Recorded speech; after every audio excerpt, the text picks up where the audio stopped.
Operation सिंदूर के बाद से जिस थरूर को लेकर बार बार Bharatiya Janata party press conferences किया करती थी, जिस थरूर के माध्यम से कांग्रेस को और राहुल गांधी को आईना दिखाने की पुरजोर कोशिशें हुआ करती थी, आज की तारीख में वही शशि थरूर मोदी को आईना दिखा रहे थे।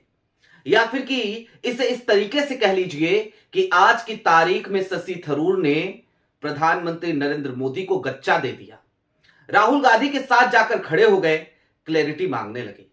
और क्लैरिटी तो पूरा देश मांग रहा है।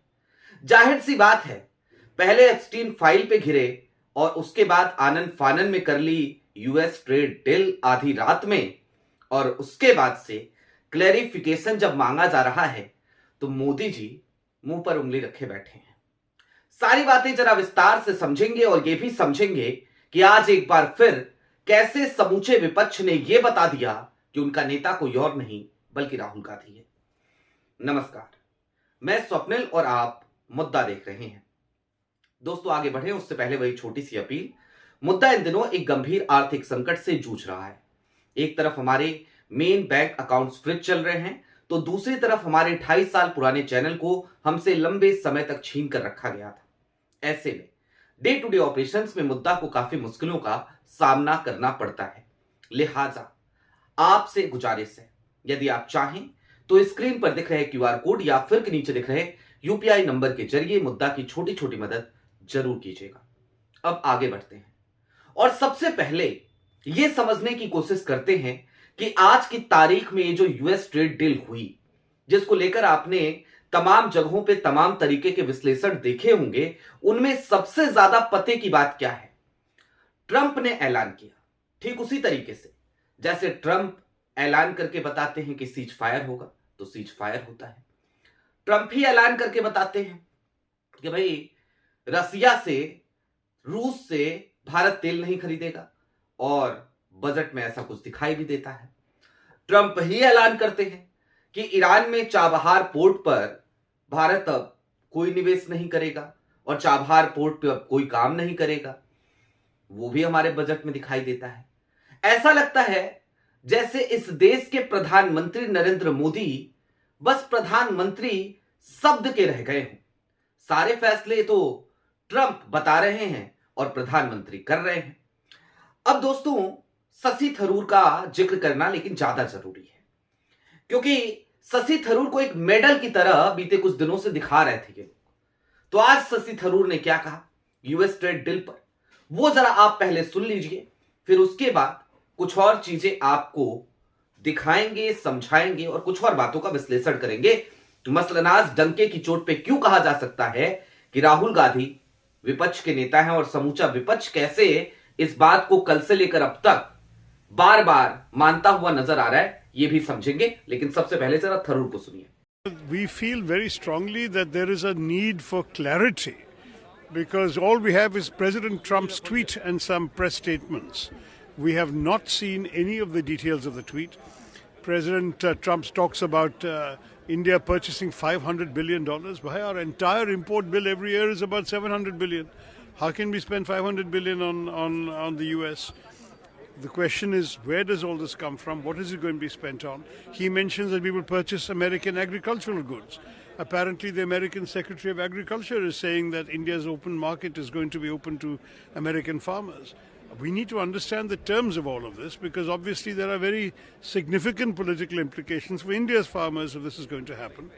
There are questions in our mind. I hope that the government will not do anything against the interests of our people, but we need to find out. And the most important thing for the government to do is to take Parliament into confidence and say, look, this is what we have agreed to. These are the provisions. You don't have to worry about this. You don't have to worry about that. Right now we are worried because there is no clarity. Obviously, a trade deal is good for India. We need the vast American market. 18% is better than 50%. We all know that. But we need to understand all the details before we can celebrate. At the moment, we have a situation where the Congress is asking questions, the BJP is not providing any answers. So let's get the answers. That's the main issue. सुना आपने, थरूर ने भी सीधे तौर पर clarification मांग लिया। अब थरूर मोदी जी से क्लेरिफिकेशन मांग रहे हैं। थरूर को भारतीय जनता पार्टी विद्वान मानती है। थरूर को लेकर यह कहती है कि बड़े काबिल नेता हैं।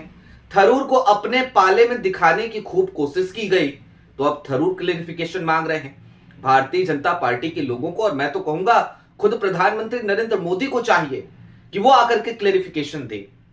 लेकिन देखिए ना, कितनी अजीब सी वस्तु स्थिति आज इस देश में आकर खड़ी हो गई है। कहने को तो देश लोकतांत्रिक देश है, प्रधानमंत्री नरेंद्र मोदी इसे मदर ऑफ डेमोक्रेसी कहते हैं, और देश में मौजूदा वक्त में सदन चल भी रहा है, बजट सत्र चल रहा है। उसके बावजूद यूएस ट्रेड डील पर सदन के भीतर कोई बात ना रखते हुए पीयूष गोयल साहब बाहर बैठकर सदन के प्रेस कॉन्फ्रेंस करके देश को यूएस ट्रेड डील के बारे में बता रहे हैं। है ना ये गजब का माहौल लोकतंत्र का? यही हो रहा है। लेकिन अब जरा इस बात को भी समझने की कोशिश करते हैं कि आखिरकार राहुल गांधी को मैं क्यों बार बार कह रहा हूं कि समूचा विपक्ष उन्हें अपना नेता मानने लगा है। इसमें अब कोई दो राय नहीं है, और यह बड़ा सरदर्द भी है फिलवक्त भारतीय जनता पार्टी के सामने। हम कल से शुरुआत करते हैं। कल की तारीख में भी राहुल गांधी 46 मिनट तक बोले, लेकिन उस 46 मिनट में बार बार व्यवधान पैदा करने की कोशिशें की गई। और इन सब के दरमियान एक वक्त ऐसा आया जब ओम बिरला ने एक नाम ले लिया। किसका नाम लिया? नाम लिया अखिलेश यादव का। कहा अखिलेश जी को बोल देते हैं, अखिलेश जी बोले। अखिलेश यादव खड़े हुए, और खड़े होकर पता है सदन में वो क्या कहते हैं?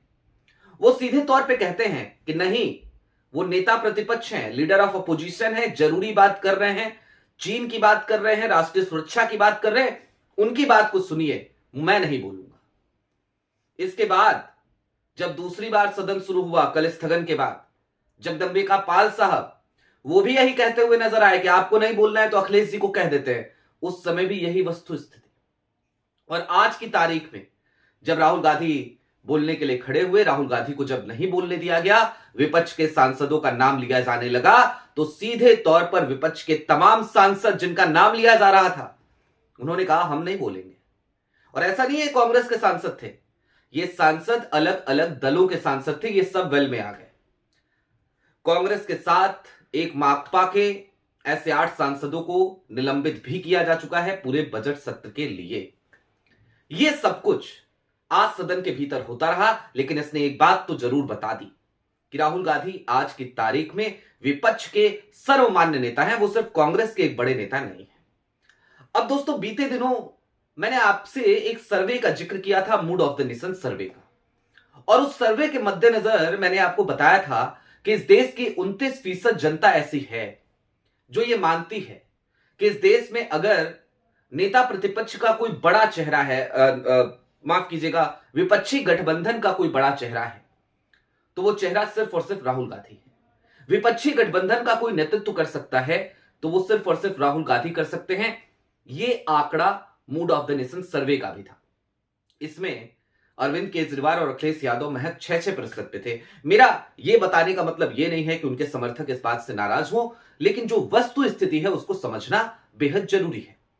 अखिलेश यादव का अपना प्रभाव है उत्तर प्रदेश में, उसी तरीके से अरविंद केजरीवाल का कहां प्रभाव है, ये अरविंद केजरीवाल बेहतर समझते हैं। आज की तारीख में तो मुझे नहीं लगता कि उनका कहीं भी प्रभाव बचा है। लेकिन राहुल गांधी देश की सबसे पुरानी पार्टी और एक ऐसी पार्टी जिसकी अपनी एक समृद्ध विरासत है, उस पार्टी से आते हैं। मौजूदा तारीख में वो देश के नेता प्रतिपक्ष भी हैं, और उत्तर से लेकर दक्षिण तक हर जगह पर कांग्रेस आज भी अपने वजूद को, अपने अस्तित्व को कहीं बीज के रूप में तो कहीं फलदार वृक्ष के रूप में सजोए हुए जरूर है। लिहाजा राहुल गांधी ही विपक्ष के नेता हैं, और अब बजट सत्र के दौरान बीते 2 दिनों में यह बात सीधे तौर पर तब सामने आ गई जब भारतीय जनता पार्टी के स्पीकर, मैं इस शब्द को इस्तेमाल बहुत सोच समझ के कर रहा हूं, स्पीकर हालांकि किसी पार्टी का नहीं होता, लेकिन आज की तारीख में जो हालात हैं लोकतंत्र में, स्पीकर की कुर्सी, सदन में स्पीकर की कुर्सी, लोकसभा या राज्यसभा में स्पीकर की कुर्सी, उस कुर्सी का माहौल बनाया जा रहा है। माहौल ऐसा कर दिया गया है कि हम जैसे तमाम पत्रकार आज ये बोलने पर मजबूर हो चले हैं, क्योंकि हमें दिखता है कि उस कुर्सी पर बैठने वाले की जिम्मेदारी यूं तो ये होनी चाहिए थी कि वो पार्टी लाइन से ऊपर उठकर काम करे, सदन को चलाए, लेकिन आज की तारीख में उस कुर्सी पर जो भी व्यक्ति बैठ रहा है, वो ओम बिरला साहब हो या फिर कि उनकी गैर मौजूदगी में भारतीय जनता पार्टी का कोई और नेता, हर कोई ऐसा लगता है जैसे एक ही डंडा लेकर विपक्ष को हाकने में लगा पड़ा है। अब ये लोकसभा में क्या हो रहा है आपने देख ही लिया, लेकिन हां, अब चलते चलते ये समझिए कि सिर मुड़ाते ही ओले पड़ने लगे हैं। थरूर भी अगर आज क्लेरिफिकेशन मांग रहे हैं तो मोदी जी को यह समझ लेना चाहिए कि दरअसल अब चीज हाथ से निकल चुकी है, बात बहुत आगे बढ़ चुकी है। अब डैमेज कंट्रोल करना उनके बस की बात नहीं रही और अब डैमेज कंट्रोल हो भी नहीं सकता। और क्यों नहीं हो सकता डैमेज कंट्रोल? क्योंकि पहले एप्स्टीन फाइल का भूचाल, उससे पहले अडानी का समन और इन सब के दरमियान ट्रंप की बार बार की धमकियां, टैरिफ का बम और अब आनन फानन में यूएस ट्रेड डील, वो भी उस वक्त पे जब पूर्व आर्मी चीफ नरवणे साहब की किताब का एक अंश कैरवान में छपता है।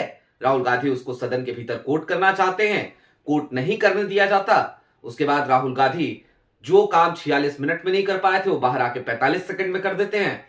पूरे देश में उसकी चर्चा होने लगती है। कैरवा मैगजीन के उस पेवॉल को तोड़कर उसकी पीडीएफ सबके सामने आ जाती है। पूरे देश में हो हल्ला मचता है। अब बात इतनी आगे बढ़ चुकी है कि यूएस ट्रेड डील करके मोदी जी ने सोचा था कि चलो इस पे थोड़ा सा अंकुश लगाएंगे, लेकिन वो भी नहीं हो पाया क्योंकि यूएस ट्रेड डील में भी मोदी जी ने सरेंडर किया। राहुल ने कहा ही था नरेंडर सरेंडर। आपकी क्या राय है कमेंट बॉक्स में जरूर बताइएगा। अभी के लिए दीजिए इजाजत। चलते चलते फिर वही अपील, चैनल पे नए हो तो सब्सक्राइब करते हुए जाइएगा, सक्षम हो तो छोटी छोटी मदद मुद्दा की जरूर कीजिएगा। बहुत शुक्रिया।